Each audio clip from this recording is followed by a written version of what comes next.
Olá, queridos, tudo bem com vocês? Estou aqui para gravar um vídeo da revisão da nossa prova P2 com o assunto da Revolução Americana até a Guerra Civil Americana que aconteceu lá nos Estados Unidos no século XIX, beleza? Então vamos rápido aqui, para a gente não delongar muito. Nós estamos estudando então o capítulo 3, tá?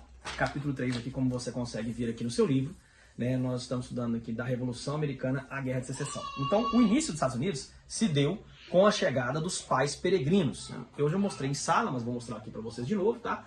No ano de 1620, esses protestantes calvinistas ingleses fogem de lá da Inglaterra, porque lá estava havendo uma perseguição religiosa. Vocês lembram que Henrique VIII fundou a igreja anglicana? E a partir de então, os reis ingleses eles eram anglicanos. E lá na Inglaterra começou a ter uma perseguição religiosa.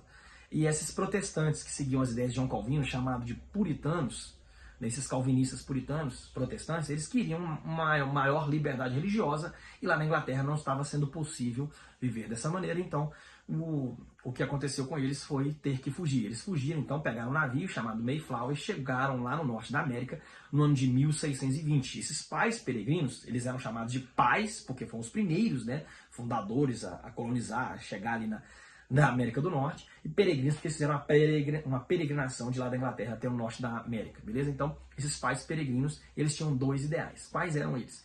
Fundaram uma nação sem rei, eles queriam liberdade política, né? Não queriam esse sistema absolutista que tinha lá na Inglaterra, e eles queriam também fundar uma igreja sem papa, ou seja, né, sem papa, sem o arcebispo, igual tinha na igreja anglicana e na igreja católica lá na Europa, né, naquele período. Então eles queriam liberdade política e liberdade religiosa. Eles queriam um estilo de vida totalmente diferente de lá. Só que algumas coisas aconteceram e começou a ter uma certa diferença. A primeira delas foi essa aqui, ó. O início desses colonizadores, eles formaram 13 colônias, que está aqui na página 41 do seu livro, tá? Os pais peregrinos chegam, começam a desenvolver ali a colonização, né? Os seus descendentes vão aí chegando, vem outros ingleses para cá, então formam-se 13 colônias aqui a princípio, beleza? Só que no norte do país, né, nós temos as colônias de povoamento e ao sul do país nós temos as colônias de exploração. Só para você entender, vamos pelo mais fácil. Colônias de exploração foram essas colônias aqui ao sul do país. Esse sistema aqui que aconteceu, econômico lá, nessas colônias do sul, foi parecido com a colonização aqui do Brasil, naquele pacto colonial rígido que tinha aqui no Brasil, vocês lembram? Nós estudamos lá no 7º ano. Então, aqui no Brasil teve um pacto colonial rígido, que é tudo que era produzido aqui na colônia era enviado para a metrópole, Portugal, beleza? Tinha contrabando? Tinha. Contrabando é um desvio ilegal, tá? Só para vocês terem noção do que é. Tinha. Aconteceu isso aqui no período da mineração, no período da cana-de-açúcar, mas, na prática, pacto colonial, né, de exploração é o que acontecia aqui no Brasil, e isso aconteceu lá no norte dos Estados Unidos, nas 13 colônias, beleza? Ou, perdão, no sul dos Estados Unidos com as 13 colônias. Já ao norte, aqui ó, já ao norte, as colônias de exploração, as colônias, na verdade, que tinha aqui nos Estados Unidos, ao norte, elas eram chamadas de colônias de povoamento. Então teve dois tipos de colônia, tá? Povoamento ao norte, exploração ao sul. As colônias de povoamento, elas eram bem diferentes. O objetivo era fundar uma nação mesmo aqui, independente. O objetivo era ter liberdade política, liberdade religiosa. Eles tinham o objetivo de ter um mercado interno. Vamos produzir? Vamos, mas para nós mesmos, sem precisar de ficar passando, né, exportando, igual no sul. No sul, tudo que era produzido tinha que levar para Inglaterra, né? E também para outras partes do mundo. Aí nós chamamos de pacto, né, colonial, ou melhor, comércio triangular. Né? Comércio triangular porque é triângulo, são 3 partes. Então, o que era produzido aqui ia para a Inglaterra, mas tinha um envolvimento aí de escravos que vinham da Ásia para cá, né? Produtos que saíam daqui e iam para a Ásia sem precisar de passar para a Inglaterra. A Inglaterra está tipo aqui em cima, né? No mapa, eu estou pegando aqui, só para vocês terem noção. Então, aqui na América, né? É mais ou menos assim. Eu estou tentando fazer aqui mais ou menos um mapa para vocês, porque eu não tenho um mapa aqui. Eu só tenho um mapa aqui das 13 colônias, né? Mas eu não tenho um mapa aqui completo, só para vocês terem noção. Então, se te perguntar na prova as diferenças, é que nas colônias de povoamento tinha um mercado interno e tinha liberdade, né? Já no sul era um sistema de escravidão e um comércio externo, ou seja, tudo que era produzido ali tinha que levar para fora, beleza? Então essas são as duas principais diferenças. Tem também a diferença que lá em cima eram minifúndios, né? Plantações em pequenas terras, embaixo latifúndio, ou seja, grandes terras, né? Grandes plantações, sistema de plantation. Então tinha essa diferença também, beleza? Ao norte é um sistema já com objetivo de industrialização, ao sul já aquele sistema agrário, de plantação, plantation, igual tinha aqui no Brasil, beleza? Então tinha essa questão dessa diferença aí das colônias.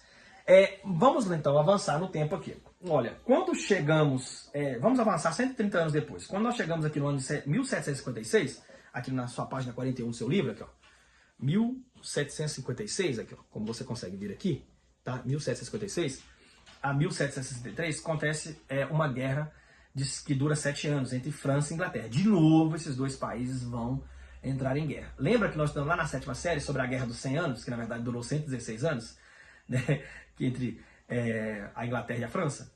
Tem a Joana d'Arc, que lutou em uma das batalhas, enfim, agora nós temos de novo a França e a Inglaterra se degladiando. Por quê? Porque eram as duas maiores potências do mundo naquele período, então eles queriam dominar, eles queriam terras, queriam dominar, e o objetivo, né, o principal objetivo eram terras na América do Norte. A França queria colonizar algumas partes da América, a França até chegou a ter algumas partes aqui, né, e os Estados Unidos queriam também ampliar o seu domínio aqui na América do Norte. Então, os dois se degladiaram, né, uma guerra que já foi conhecida como Guerra dos 7 Anos, mas os dois países passaram por problemas. Mas a Inglaterra venceu, tá? A Inglaterra venceu essa guerra, mas ela venceu, mas essa guerra custou muito. Por quê? Porque guerra é caro, gente. Né? Você bancar ali os homens, soldados, armamento, né? O aquartelamento, não é fácil. Então a Inglaterra venceu, tudo bem, mas ela saiu endividada. Os dois, né, tiveram muitos gastos com essa guerra, mas a Inglaterra venceu, mas saiu endividada. E o objetivo, o único recurso que a Inglaterra viu para poder sair dessa situação complicada foi aumentar os impostos das suas colônias. E uma das colônias mais fortes que a Inglaterra tinha naquele período, a Inglaterra colonizou outras partes do mundo também, tá, gente? Mas a colônia mais forte que ela tinha até então era exatamente as colônias aqui da América do Norte, que nós chamamos de Estados Unidos da América, beleza? Que depois veio a se tornar Estados Unidos da América, né? Com a sua independência no ano de 1776. Mas o objetivo foi o quê? O caminho para a independência aqui, ó, no seu livro. O objetivo dos ingleses era fazer um pacto mais rígido. Lembra que aquele pacto colonial era um pacto menos rígido? Era um comércio triangular e tal. Agora nós vamos fazer o seguinte, olha, vamos endurecer o pacto, vamos aumentar os impostos. E aqui eu passei para vocês um mnemônico, né? O saca. Saca é, você pega então o S, você pega um primeiro A, o C e um A, né? Então o S, selo. Vamos taxar todos os selos de todos os jornais, revistas, tudo que for produzido aqui, nós vamos taxar. Então esse selo era pago, né, para a coroa britânica, beleza? Para a Inglaterra. O primeiro A é açúcar. Nós vamos cobrar impostos mais altos de toda a produção de cana-de-açúcar, né, que for produzida aqui, né, e enviado para algum outro lugar. Então a Inglaterra passou a cobrar, então, endurecer o pacto aí sobre a lei do açúcar, beleza? Impostos sobre todo o açúcar produzido. E o outro A é o aquartelamento, então, ou seja, os colonos iam ter que bancar todo o aquartelamento, né, dos soldados ingleses que estivessem em território aí norte-americano. Então, eles iam ter que bancar tudo a partir de agora. E também o chá, a lei do chá. O chá também foi um produto muito comercializado, um produto que foi extremamente, né, teve uma produção muito grande. O algodão também, lá no sul, e o chá também foi um produto que era muito comercializado, muito produzido lá na América do Norte. E para isso aqui, ó, o chá também foi parado, né, de ser importado para as Índias, porque toda a produção de chá que tinha ali, a grande maioria era enviado para as Índias, né, lá para a Ásia. Então, vamos acabar com esse pacto colonial menos rígido, né, comércio triangular, digamos assim, vamos endurecer o pacto colonial. Então, o objetivo da Inglaterra, depois dessa Guerra de 7 Anos, era endurecer esse pacto colonial com a lei do saca. Saca, selo, açúcar, aquartelamento e chá, beleza? Saca. Você coloca isso na sua prova que você vai lembrar lá, né, na hora que você estiver fazendo, né? O Espírito Santo vai fazer você lembrar, né? O Espírito Santo é aquele que faz a gente lembrar de todas as coisas, né? É o ser da Trindade que faz a gente lembrar, então ele vai te ajudar na hora da prova também, se você estudar, beleza? Tá bom? Gente, tá acabando aqui o nosso tempo, eu vou gravar um outro vídeo para continuar a nossa explicação sobre essa matéria, beleza?